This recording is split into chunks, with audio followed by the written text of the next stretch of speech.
Pertama, Gus pernah nyampaikan kalau berhubungan dengan suami istri itu harus langsung mandi.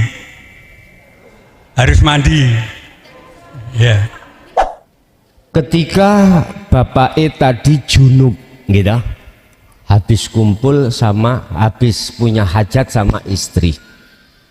Oke, secara syariat kita jinabat. Tapi apa yang masuk di dalam hati kita, bagaimana caranya untuk menghilangkan bau tersebut?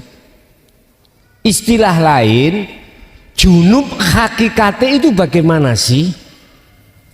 Nek syariate bilma'i, dengan banyu, dengan air. Kalau junubnya ruhaniyah dengan apa? Untuk menghilangkan yang namanya bau-baunya rohania itu apa? Bon, Bapak Ibu hadirin jamaah rahimakumullah.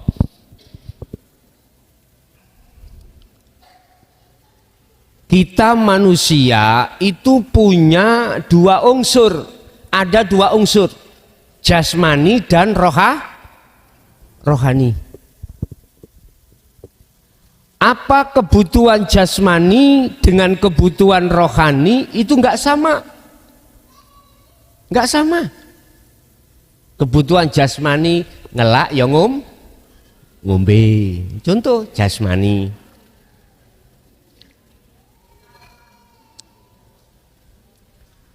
Tapi rohani melok ngombe mboten. Kebutuhan rohani adalah zikir, eling, ingat, sadar bahwasanya olehnya bisa mengangkat gelas iki karena Allah. Olehnya datangnya seger itu bukan karena air, tetapi karena olehnya yang menghilangkan rasa dahaga itu bukan air, tapi Allah. Mana Allahnya? Innahu bikulli syai'im muhit. Sesungguhnya Allah itu meliputi segala hal apapun, termasuk air atau kopi. Iku kebutuhan rohaninya. Wa ma khalaqtul jinna wal insa illa liya'budun. Hanya menyembah yang benar itu adalah yang menyembah harus ketemu, harus tahu, harus bersaksi, harus melihat siapa yang disembah. Artinya ruhaniyah harus ketemu Allah, harus liqo pada Allah. Dan Allah itu tidak hanya meliputi ketika saat kita sholat 5 waktu, bukan itu aja. Waktu minum pun Allah juga fa aina ma tuwallu fathamma wajhullah. Apapun kondisi yang kau lakukan itu, di situ ada wajahnya, wajah Allah. Ini kebutuhan rohaniah. Jadi cara untuk junub secara hakikat, hati jenengan harus menghilangkan rasa keakuan kita sebagai makhluk yang nyapo-nyapo. Ngerti nyapo-nyapo nggih? Apapun aktivitas amaliyah dalam diri kita, kita belajar untuk tidak mengakui. Satu, iku nafi. Isbatnya justru dalam hati mengakui kalau semua itu karena Allah. Lha iku lho junub hakikate. Untuk menghilangkan rasa keakuan hamba, itulah yang disebut junub.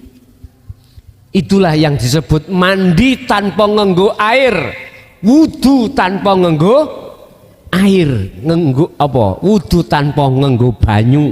Ya itu maksudnya. Satu. Yang nomor dua terkait apa mang? Nyoto, terangi, gitu. Ketika jenengan sholat merem terus padang, ngono ya. Apapun aktivitas itu terang, ngoten nggih. Sekarang yang dimaksud mubin terang nyata itu nyatanya Allah, apa nyatanya selain Allah? Kalau yang dimaksud terang cahaya jenengan kali kula ini, terus di dalam hati sampean iku merasa masih ada kita itu, kita yang merasa melihat terang itu, maka itu posisi kita di alam mukasyafah, belum dikatakan bertemu Allah. Bertemu Allah dereng. Nurun ala nurin yahdillahi linurihi mayyasha. Itulah cahaya yang cahaya dari Allah diberikan terhadap hambanya, yang hambanya punya wasilah. Tergantung terangnya itu, terang adalah nurullah, apakah terang itu nur ma'rifat? Ada dua Pak cahaya itu Pak. Nurullah dengan nur ma'rifat. Kalau nurullah berarti terangi iku dibuka di alam mukasyafah. Artinya makhluk ini, khususnya makhluk sing bangsa ghaibiyah, iku diketokno Allah. Dan atau di dalam terang itu, dalam hati kita masih merasa kita masih ada. Kita merasa kita yang melihat. Itu berarti masih di alam mukasyafah. Tapi yang dimaksud nur makrifat, nurun ala nurin, di atas cahaya ada beberapa cahaya, maksudnya adalah nur makrifat yang diberikan dan diletakkan Allah di dalam hatinya hamba yang dikehendaki. Hamba yang dikehendaki adalah hamba yang sudah memegang wasilah dzikir sirul asrar, maka itu disebut alam musyahadah. Itulah alam makrifat dateng Allah. Tandanya apa? Kita tidak merasa kalau kita yang melihat, karena kita itu sudah fana, sudah rusak, sudah hancur. Yang muncul di dalam diri sampean adalah semuanya Allah. Kalau toh memang iki yang dimaksud cahaya panjenengan tadi, nggih, itulah jenengan telah sudah dikatakan dzikir sirul asrornya sudah berjalan. Dzikir sirul asrar yang tidak menyebut itu ada tiga tempat pos. Su'aul basyirah atau rasa atau iman. Yang kedua adalah ainul basyirah, ketiga hakul basyirah. Ain berarti melihat, bertemu. Bukan yang dimaksud bertemu itu adalah ruh terhadap Allah, enggak. Tetapi yang dimaksud bertemu di situ adalah Allah melihat dirinya sendiri. Hakul basyirah berarti di situ jenengan iki menyatakan yakin dengan seyakin-yakinnya bahwasanya la maujudan illallah, selain Allah sudah tidak ada. Kalau seperti ini benar Pak, berarti dzikir sirul asrar sudah jalan. Saya dipahami? Monggo ibunya yang ditanyakan ibu tadi, samakah thariqah yang dilakukan oleh Rasulullah, yang pernah dijalankan Rasulullah, yaitu semua aktivitas apa yang terjadi, dengan thariqah sekarang yang muktabaroh dari A sampai Z. Nah, ngerti nggih? Bon. Sebelum kami mengarah jawaban sama atau tidak, perlu diketahui dulu apa sih thariqah itu. Sederhana kalau saya itu memberikan penjelasan thariqah. Thariqah adalah jalan. Dari kalimah thariq, jalan. Atau ada yang mengatakan turuk, jalan. Terus thariqah mana sih yang pernah dilakoni atau dipergunakan, dijalankan oleh Rasulullah? Sekali lagi, saya tidak dulu mengatakan berbicara thariqah yang muktabaroh, kumpulan-kumpulan itu enggak. Saya bicara thariqah jalan yang pernah dilakukan oleh Rasulullah. Bapak Ibu, Allah sampun menegaskan dalam satu ayat, illa liya budun.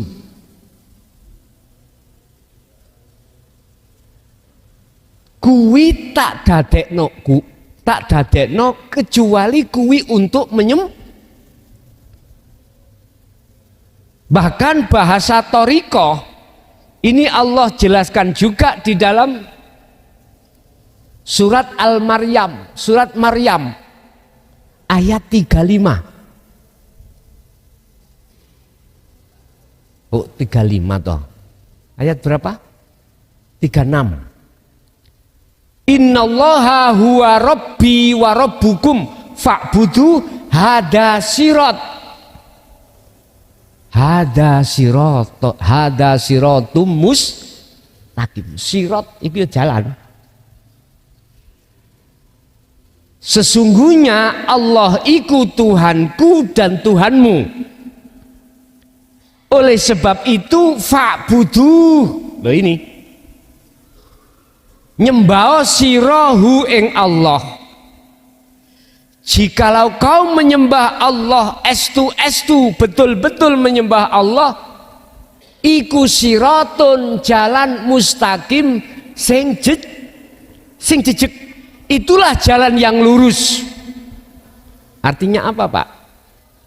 Segala aktivitas, nama aktivitas yang dihadapkan Allah terhadap diri kita, baik sholat maupun di luar sholat, semua itu disebut thariqah. Ngaji thariqah, thariqah, sholat thariqah. Syariatnya mana? Ilmu tentang sholat itu syariat, ilmu tentang makan itu syariat. Apapun itu. Lah tujuanmu apa? Wayah sholat. Tujuanmu apa? Wayah makan. Tujuanmu apa? Wayah minum. Tujuanmu apa? Wayah kerja. Ketika kerja. Jarang manusia yang menggunakan aktivitas ini untuk bertemu Allah. Jarang. Bahkan rata tidak. Karena apa? Tidak punya wasilah. Belum punya wasilah, belum memegang wasilah, artinya tali terhadap Allah terputus. Akhirnya tujuan kita sholat cari surga. Lah gitu toh? Cari pahala. Kerja berarti kita cari uang. Makan kita cari kenyang. Begitu seterusnya. Ya ini yang disebut syahwat itu ya ini. Kata Allah, fa'budu hadza siratum mustaqim.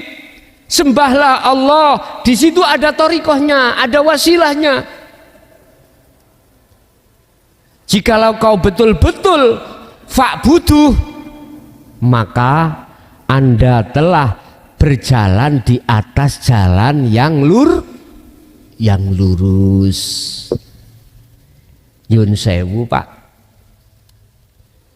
Kalau panjenengan hati sudah membawa wasilah, aku yakin sholat tujuani bertemu Allah. Padahal yang sudah diingatkan lillahi ta'ala, karena Allah ta'ala.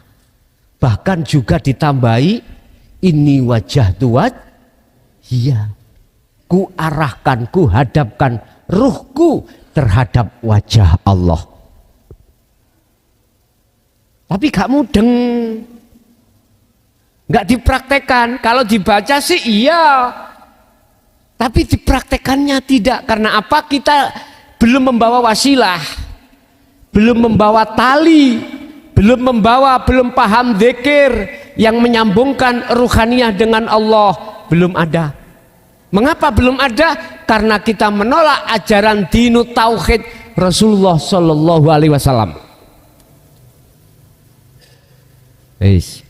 Inilah thariqah semua. Jenengan rokokan iku thariqah.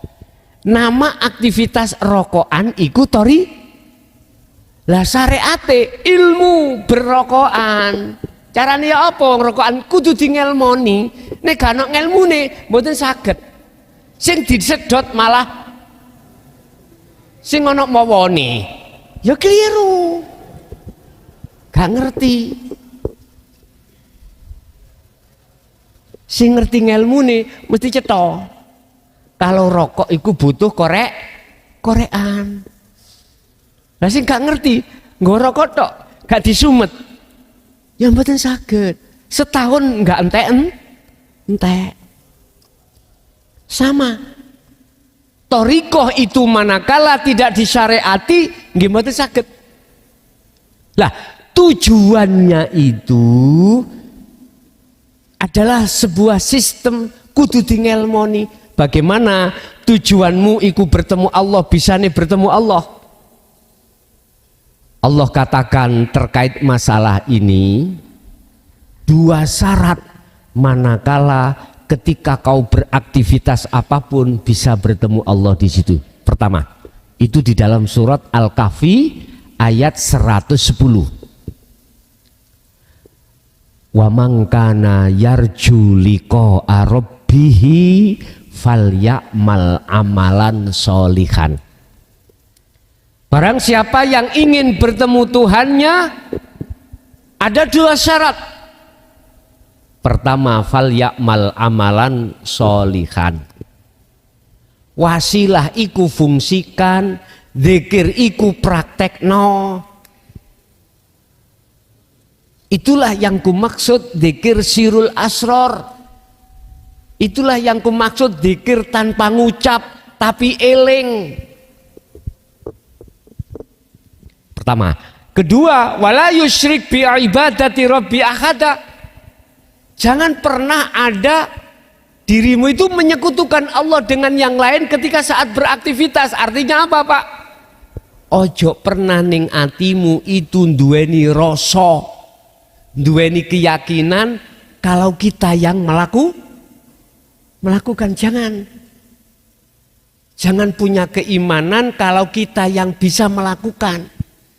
Tetapi imanilah, rasakanlah sesungguhnya yang punya, yang berperan itu hanyalah Allah Subhanahu wa taala. Itulah urip sing ana jero diri jenengan. Makanya saya katakan kemarin, sambungno rasa dengan urip. Itulah maksudnya ini wajah tuat. Iya. Itu Nabi Ibrahim, Pak. dalam surat Al-An'am ayat 79. Inni wajjahtu wajhiya, sesungguhnya ku arahkan wajah rohku terhadap wajah Allah. Ini kita kan bisanya membaca aja. Sebelum kita membaca Fatihah, kita membaca doa iftitah itu tadi boleh ya. Tapi orang ngerti maksudnya. Itu harus diwaca mawon. Mestinya kita praktekkan dzikir itu baru ketemu ini wajah tuat. Iya. Jadi Bu, terkait thariqah ini adalah semua aktivitas apapun yang dilakukan oleh baginda Rasul itu thariqah, dan beliau hatinya selalu bertemu Allah. Wis, tak bicara thariqah zaman sekarang. Tak kasih pertanyaan dulu. Ketika saat Rasulullah, thariqah yang dibahas kumpulan-kumpulan pada saat dulu sudah ada belum? Belum ada. Makanya saya katakan thariqah Rasulullah bagaimana? Jalannya untuk bertemu Allah, semua aktivitas yang dilakukan oleh beliau. Lah sekarang thariqah yang mu'tabarah itu, saya bertanya, ketika Anda solok di thariqah manapun, pertanyaan saya, bisakah Anda jadikan ketika solok bisa wusul pada Allah?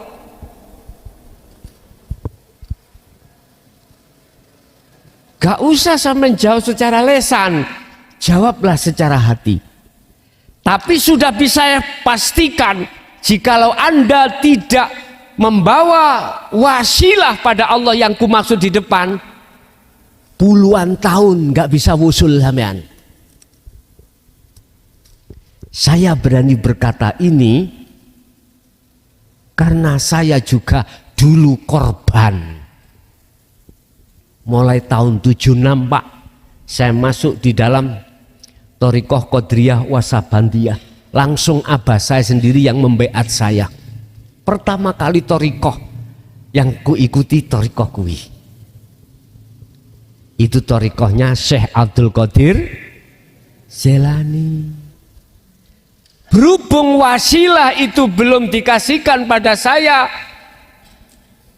oleh Allah, muter-muter puluhan tahun, jadinya saya di muka syafa, belum bisa ke musyahadah. Sungguh Pak. Jadi pertanyaan saya, mestinya thariqah itu dijadikan satu jalan untuk bertemu Allah.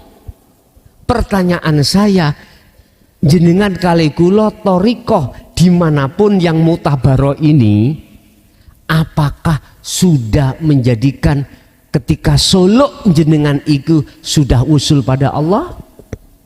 Tanda-tanda disebut wusul, pertama, la yarawna li anfusihim syai'an. Anda sudah kefanaan diri Anda. Yang zikir, yang makan, yang melihat, mendengar, yang sholat, yang apapun. Sudah tidak ada iman di dalam hati Anda, yang berperan itu Anda.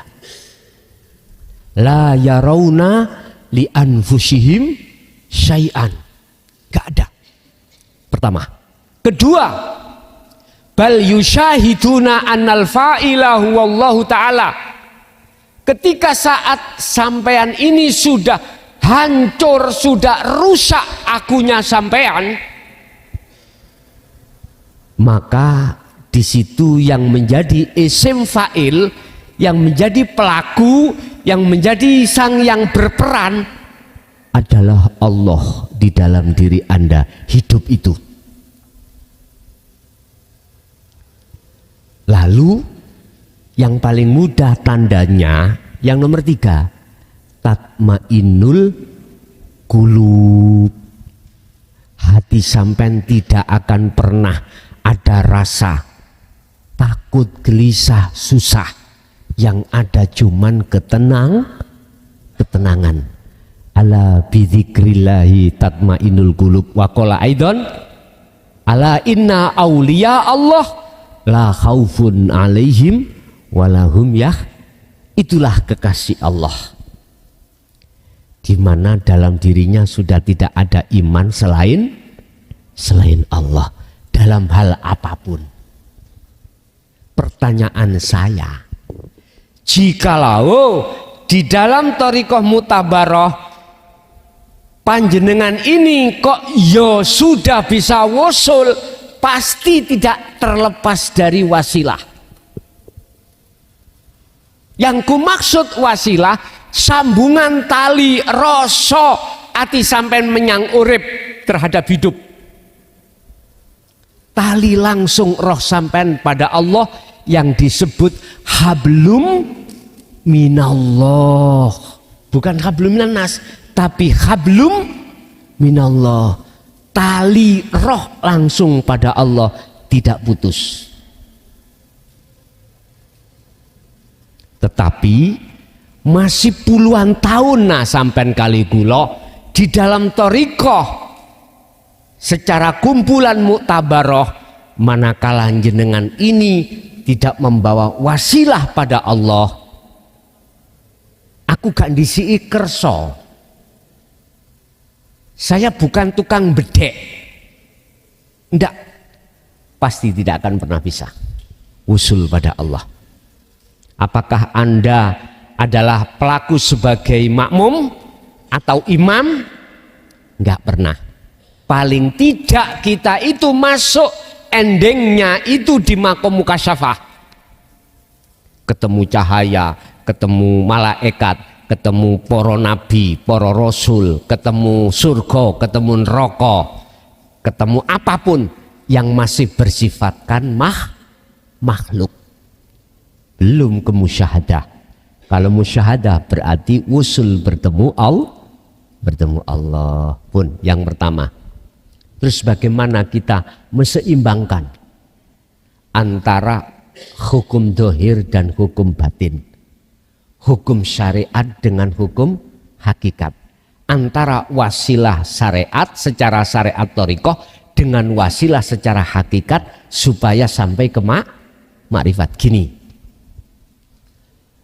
dengan dasar shollu kama ra'aitumuni usolli. Di dalam hukum syariat itu ada dua, patuhi. Apa? Tinggalkan larangan, jalankan perintah. Iki konteksnya dilakukan secara fisik, berarti disebut akmal. Lalu realisasikan hukum hakikat rohani iki di tengah-tengah syariat. Caranya bagaimana? Ketika berlakunya hukum dua tadi secara syar'i, hatimu jangan pernah ngaku kalau kau yang melakukan. Berarti dzikir sirul asrar harus jalan, harus difungsikan. Merasakan, mengakui kalau semuanya itu yang melakukan adalah Allah. Ini Bapak Ibu berarti sinkron antara hukum syariat dengan hukum hakikat. Tetapi ada sistem Pak, selain daripada itu, untuk bisa bertemu Allah disebut sistem majdubun. Orangnya majdubun, orangnya jadab. Nek jadab iku Gusti Allah ngilangi akali tentang urusan dunia. Gak atine tok tapi saakali dilalekno urusan kaya arek cilik niki le. Kan belum balik. Tangi turu nang bale nang latar ngowoyo. Isin mboten? Saya coba jenengan. Ayo. Mboten wani. Karena biaklin berakal karena jenengan ketatrapan hukum syariat nggak boleh, kecuali jenengan gendeng ilang akale atine gendeng nang Gusti Allah, akhirnya akale dijabut Allah, wis gak kelingan di bojone, di anake, di penggaweane. Iku sistem majedubun, iku seperti itu. Sistem di mana tabrakan dengan hukum syariat. Wong gendeng ya Pak, bagaimana syariat bisa menghukumi? Mboten saged. Beda nek gendengan, epok beda. Kita ikuti sistem Rasulullah, wasilun. Makanya ditanyakan ibu bagaimana menseimbangkan hukum syariat dengan hukum hakikat, hukum jasmani dengan roha. Berarti kita harus berbicara di atas sistem wasilun. Caranya itu tadi, ketika saat jenengan iki berlakunya hukum loro dalam diri jenengan, meninggalkan larangan, menjalankan perintah, hatimu iku gak oleh ngaku. Munculkanlah rasa atau iman, semua datangnya peran ini hanyalah dari Allah, bukan kita yang berperan. Laksana seperti dalang dengan wayang kulit.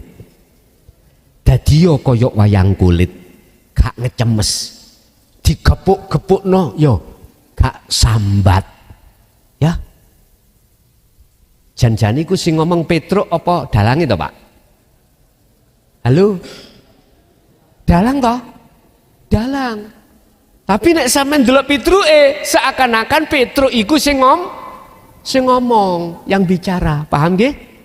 Itu Bu caranya untuk mensinkronkan. Hukum hakikat jatuhkan di dalam hukum syariat. Sebab 3 rangkaian syariat thariqat hakikat itu sebetulnya kalau sudah mengikuti sistem wasilun tidak bisa dipisahkan. Satu kesatuan untuk sampai pada makrifat pada Allah. Nggih, ada lagi? Monggo.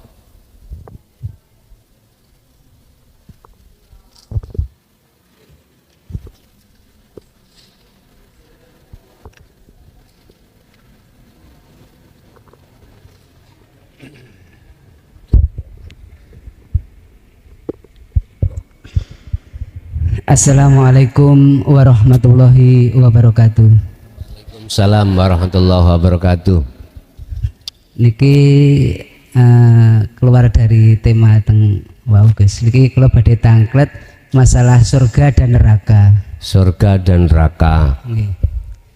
Riyen kula masih kecil niku sering mendengar bahwa kalau kamu masuk surga itu apapun yang kita inginkan itu pasti dicukupi.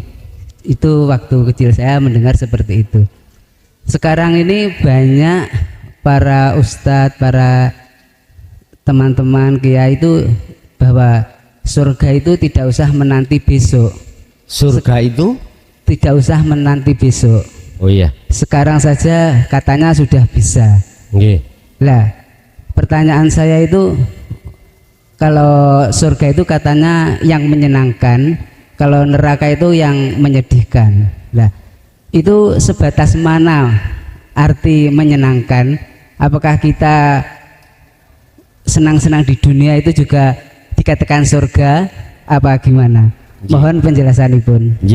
Wassalamualaikum warahmatullahi wabarakatuh. Waalaikumsalam warahmatullahi wabarakatuh. Memang apa yang dikatakan di dalam hukum syariat terkait masalah surga dan neraka besok itu terjadi setelah yaumil kiamat. Besok ada proses yaumi yub'atsun, hari kebangkitan, terus proses hari penghisapan, proses jenengan iki nguwot sirotol mustaqim, Begitulah nanti akan terjadinya neraka dan surga miturut versi hukum syariat. Tapi kalau kita lihat dan kita katakan dari sudut pandang kacamata hakikat, memang betul Bapak. Di sini saat ini sudah terjadi surga dan neraka. Hakikati bukan syariati. Cirinya adalah yang dimaksud senang panjenengan iku bertemu Allah. Tidak ada kesenangan yang abadi kecuali bertemu Allah. Otomatis untuk bisa sampai bertemu Allah tidak bisa dilepaskan dari zikir, dari wasilah yang kita bawa. Ketika saat detik-detik hati jenengan itu jatuh di makom musyahadah, makom bertemu pada Allah, maka disitulah surga itu yang sebenarnya. Allah katakan para kekasih Allah itu yang ada di situ la khaufun alaihim walahum yahzanun. Itulah surga. Jadi bahagianya tentreme ati sampai niku tidak bisa diukur dengan apapun. Bukan tentreme ati sampai niku saat menerima uang 1 miliar. Ayo, masih ketemu duit 1 miliar, akhirnya habis mboten? Habis. Sifatnya enggak kekal. Kalau Allah kekal di dunia dan akhirat pun, tatkala Anda bertemu mesti surga terus engkau sandang. Terus neraka itu kebalikannya. Anar itu adalah api sifatnya panas. Berhubung hati ini tidak membawa wasilah, tidak mempunyai satu rasa iman, hanya Allah yang menggerakkan, maka ketika saat qadhi datang susah bener, susah. Berarti susah hati yang seperti ini, ikilah hakikatnya neraka. Panasi ati Pak Bu disangga dewi, enak panasi senginging disangga wong akeh. Lah terus nyapo kalau panasnya hati ditanggung sendiri, itu kita mau lepaskan neraka dalam hati kita, lepaskan. Syaratnya itu mau bertemulah Allah. Baru ya naru kuni bardaw wasalaman ala Ibrahim. Walaupun sifatin nar itu panas, itu tidak akan menjadikan panas bagi Nabi Ibrahim. Ini ayat. Memang kopdi Pak, kopdi perkara yang enggak enak itu mesti nang ati yo, susah, panas. Tapi ini tidak berguna bagi mereka yang hatinya bertemu Allah. Berarti ning neraka iku ana Allah, nggih. Ning surga ana Allah, nggih. Sebab Allah tidak kemana-mana dan Allah di mana-mana. Nggih. Masih ada lagi? Monggo.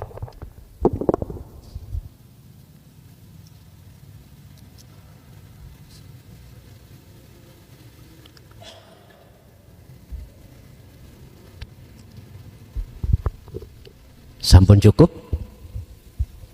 Ada, monggo. Assalamualaikum warahmatullahi wabarakatuh.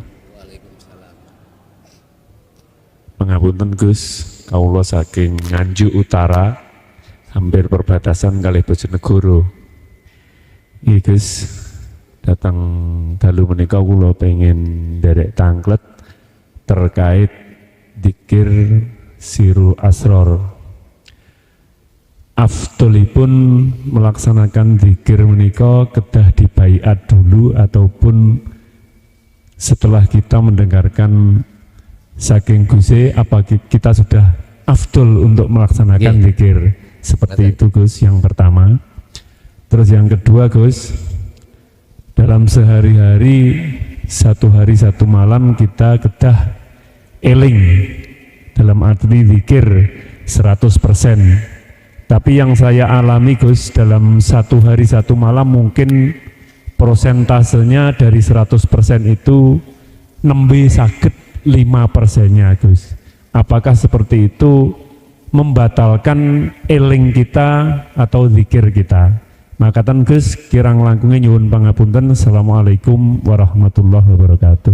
Waalaikumsalam warahmatullahi wabarakatuh. Masalah afdoli dzikir sirul asr itu, apakah sudah bertemu saya atau sebelum bertemu saya? Apakah boleh saya berzikir sirul asr hanya melihat lewat konten YouTube padahal saya belum bertemu terhadap jenengan, misalkan ngoten pun. Bicara tentang afdol, afdol itu kan luwih apik, lah ngoten nggih. Kalau menurut saya, ketika saat sudah hati faham dan bagaimana caranya mengamalkan dzikir sirul asror, udah ya waktu itu. Terlepas sudah atau belum bertemu terhadap saya, abaikan. Karena yang menjadikan hatimu paham itu bukan saya tapi Allah. Lah, zikir itu bukan harus dilakukan setelah sholat saja, enggak. Bukan harus dilakukan ketika kita suci saja, enggak. Secara zahiri gini, apalagi wanita, 1 bulan kan ada lampu merah, entah 3 hari, entah 4 hari, entah 7 hari, bahkan ada yang 15 hari, ada.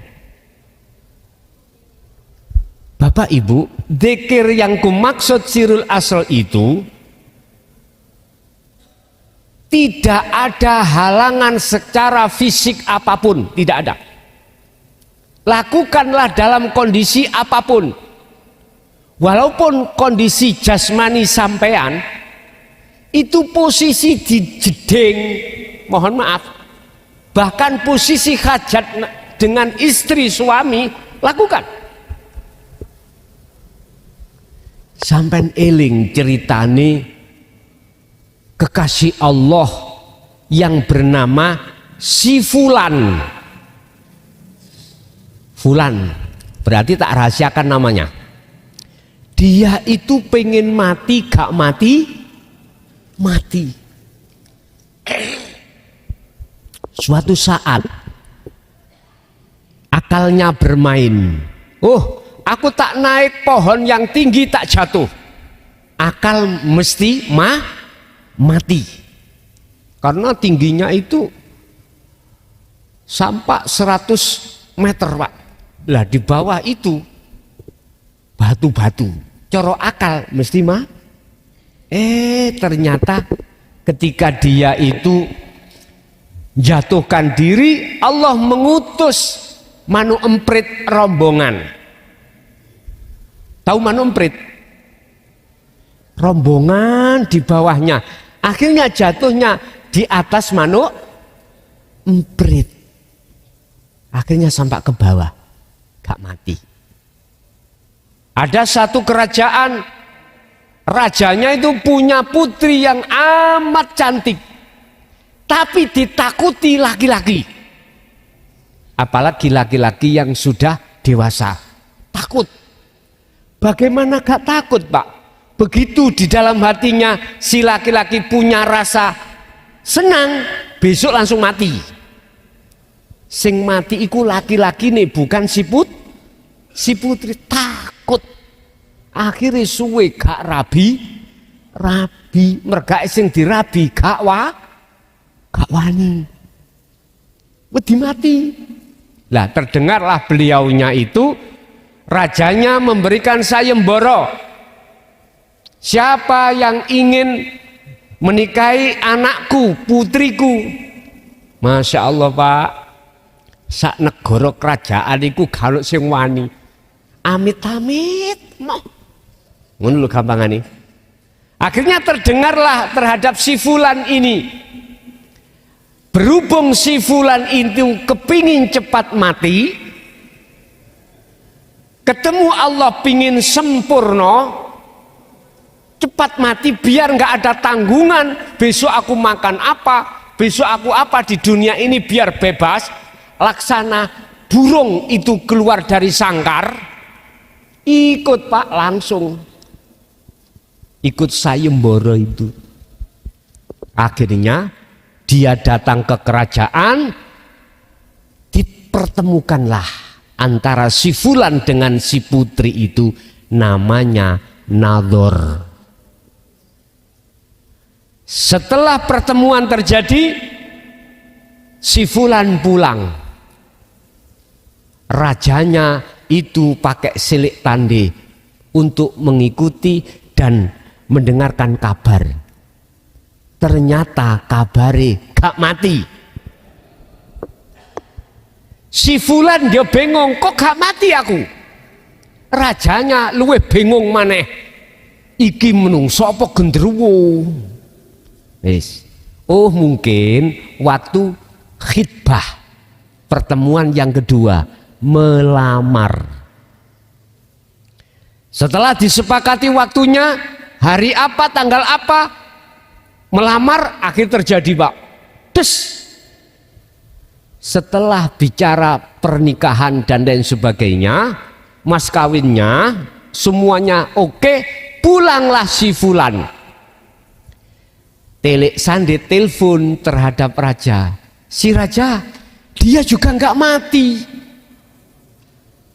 Heran toh si rajanya, ini orang apa gendru atau jin lah gitu toh.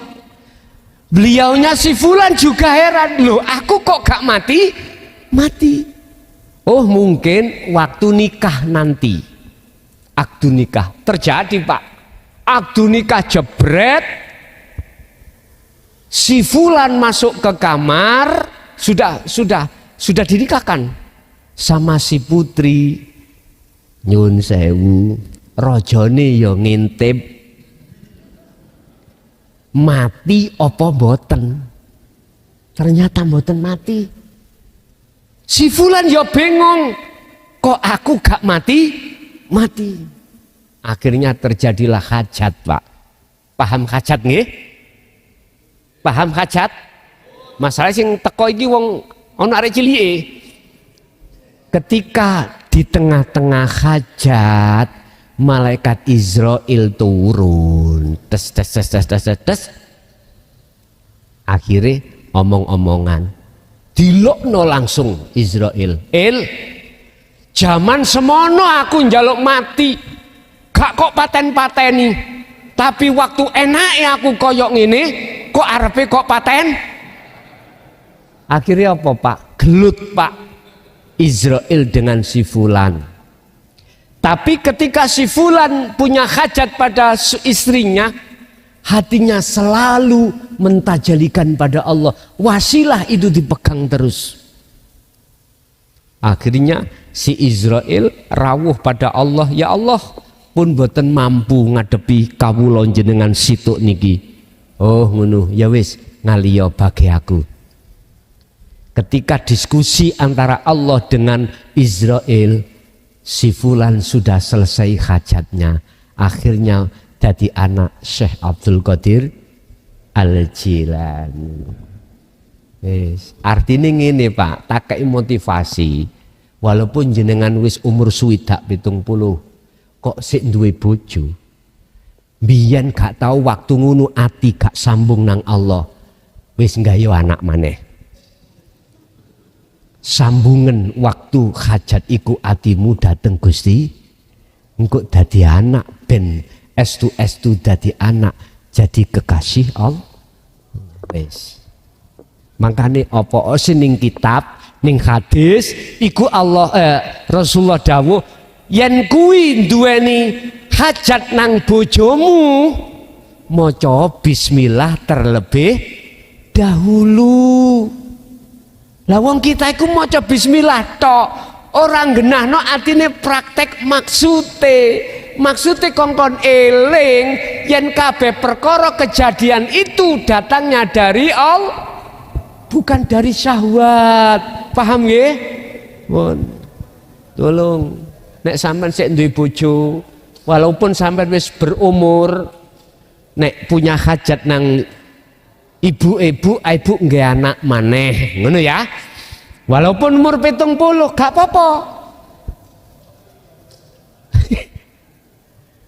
Luwih-luwih sing dereng nikah iki cekelen sok kuwi nek kemanten anyar trapno wayah jenengan iki punya hajat. Jadi Bapak, tadi yang jenengan tanyakan terkait afdol ya Mang ya. Afdol iku luwih utama iku jangan melihat sudah dan belumnya bertemu saya, jangan. Pokoknya nek ati sampean iku wis cetha, wis paham bagaimana caranya berzikir tersebut, lakukan.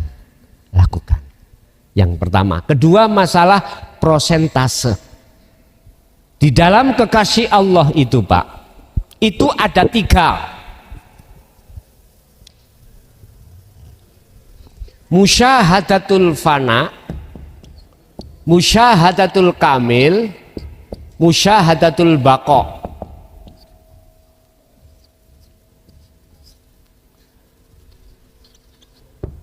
Fana dan kamil dimasukkan Allah golongan makom mahfud. Khusus yang baqa adalah maksum. Apa fana, apa kamil, apa baqa? Musyahadatul baqa. Gini, yang musyahadatul fana itu kita prosentase 1 hari 1 malam koneknya pada Allah, makrifatnya pada Allah itu sedikit. Kalau kamil kebalikan, lebih besar koneksinya hati pada Allah, makrifatnya pada Allah daripada tidak. Akeh ilinge katimbang laline. Yang bakok itu tidak mengenal lalai sedikit pun, 1 detik pun tidak, sekalipun jenengan jasad keadaan tertidur. Nah terus untuk meningkatkan di situ bagaimana? Lihat di dalam surat Al-Insan 25-26. Bagaimana Rasulullah sampai ke maksum itu bagaimana? Wadhkur isma rabbika bukrata wa asila wa minal laili fasjud lahu fasabbihu lailan tawilan. Jenengan habis tidur disebut bukroh, apa pagi sampai sore, hatimu jangan cepot dzikir. Hatimu setiap napas keluar dzikiro Allah, Allah, sambil merasakan, meyakini apapun yang timbul dalam dirimu itu datangnya dari Allah, dan atau yang mengeluarkan dan memasukkan napas di situ ada hidup yaitu Allah. Berarti zikir sir dan sirul asror. Malam pun juga begitu. Ini secara sistem untuk menaikkan kelas dari fana ke kamil, dari kamil ke mak. Pertanyaannya, jenengan iki mau enggak? Kari itu toh. Menurut saya lakonono sak mampune dewe. Urusan nanti dipindah Allah dari fana ke kamil, kamil ke bako, ben urusane Gusti Allah. Gak usah kita berzikir untuk tujuannya menaikkan kelas. Jangan, justru itu malah keplorot jenengan. Paham? Sebab adanya fana ke kamil itu karena rahmat Allah, bukan karena tekune kita itu istiqomah ndak. Kita kalau masih merasa kita yang melakukan, yang berzikir, justru itu malah jauh Pak kita terhadap Allah. Tapi kalau kita lekas melepaskan keakuan kita yang berzikir, justru itulah yang lekas cepat sampai, bahkan lebih cepat dari kedep netro, lebih cepat usulnya itu daripada kedepnya mata. Jadi prosentase biar urusannya Allah, yang terpenting kita menjaga tali Allah. Al-Baqarah 256. Faqadistamsaka bil urwatil wuthqa lam fisomalaha. Pegang teguhlah tali Allah itu. Pegang teguh. Wasilah itu pegangan. Pegang teguh. Tetap kita harus semampu kita masing-masing. Nggih? Ada lagi?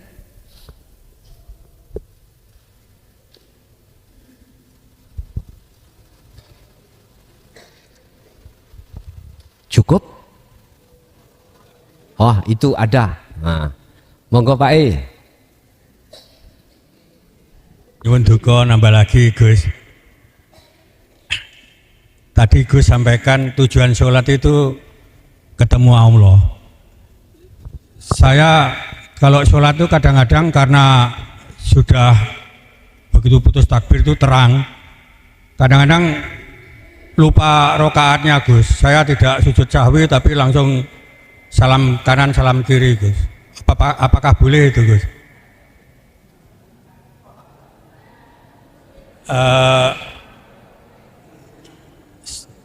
Sholat saya ini karena sudah begitu putus takbir kan terang Gus. Jadi begitu terang itu, iya. Jadi sering saya lupa rokaatnya. Saya tidak sujud sahwi tapi saya langsung salam kanan salam kiri. Apakah boleh itu Gus? Terima kasih. Sudah. Pun cetok.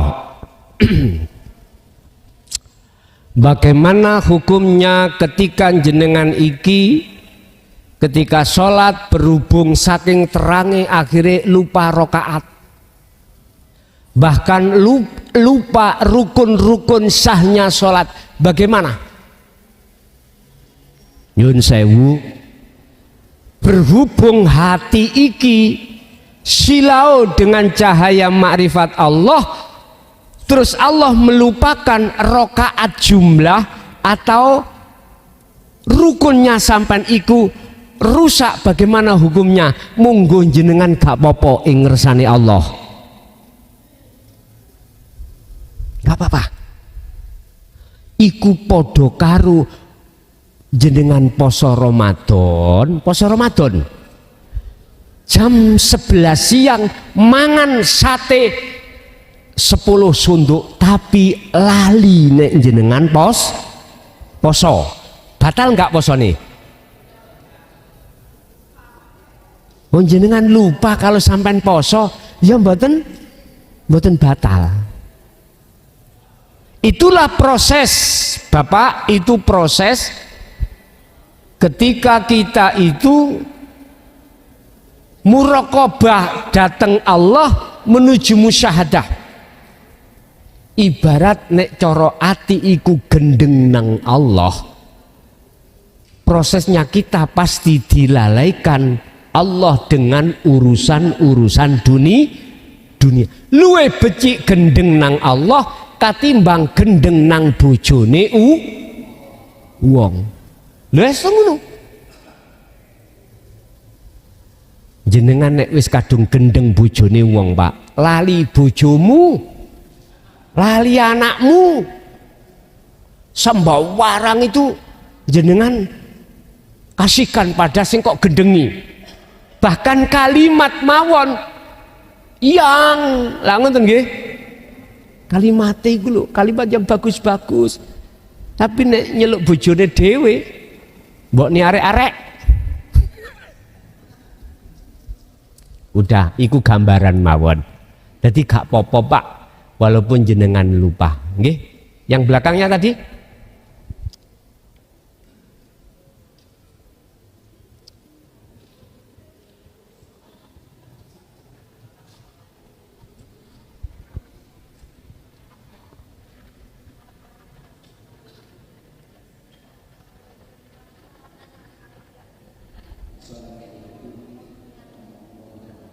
Waalaikumsalam warahmatullahi wabarakatuh. Ci.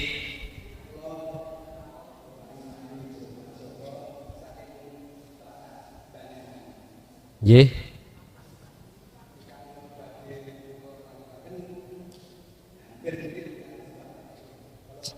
J.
Injih.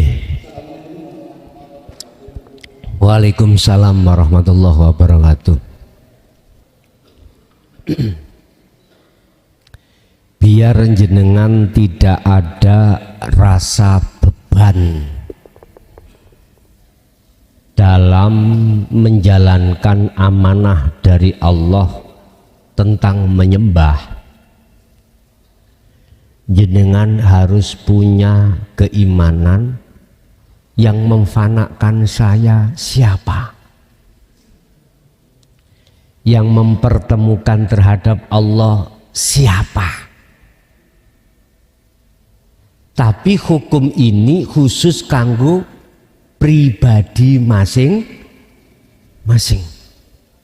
Saya ulang, solusinya biar jenengan iki tidak bingung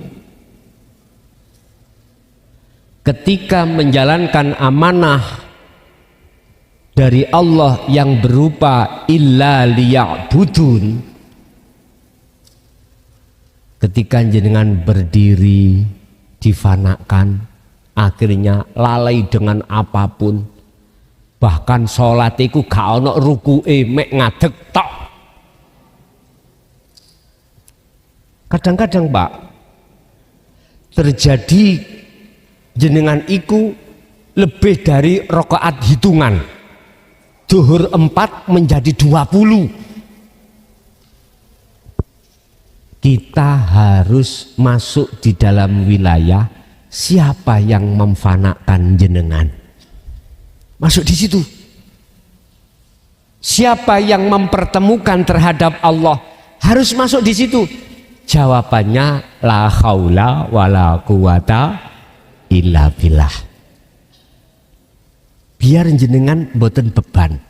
Tapi kula pesen ojo dadi imam. Lebih-lebih imam di masjid atau musola, bingung no wong kok makmum jenengan kok nanti gak leren-leren oleh moco subhanallah subhanallah, gak leren. Iku pesan gak apa-apa lah, menurut saya wis sholat dhewe ae. Tapi itu aku yakin proses jenengan untuk kesempurnaan di dalam sifat 4 tablek, fatonah, amanah, sidik. Karena wasilun ini akan mencetak sifat 4 ini, Pak. Awalnya jenengan dilalaikan seperti itu, nggak apa-apa, ngalir aja seperti air. Caranya siapa yang memfanakan, masuklah di situ. Siapa yang menjadikan 20 rakaat, ya sampai masuk di wilayah Allah, biar enggak beban. Ngoten nggih? Nggih. Sampun cukup? Nggih. Pun Bapak Ibu hadirin, cuman sebagai saran mawon biar didengar jamaah iku nyaman, jelas, manakala ada di gedung, itu tadi sistemnya. Salonnya diletakkan di dalam, jangan di luar, dipencar-pencar. Itu nanti akan jelas dan dirungokno penak. Pun saking kula barangkali banyak kekhilafan, kesalahan, kekurangan, mohon maaf yang sebesar-besarnya. Dan mudah-mudahan apa ilmu yang sudah kita terima tadi dari Allah menjadikan satu buah ilmu yang bermanfaat, barokah fidini wa dunya wal akhirah. Lahumul Fatihah.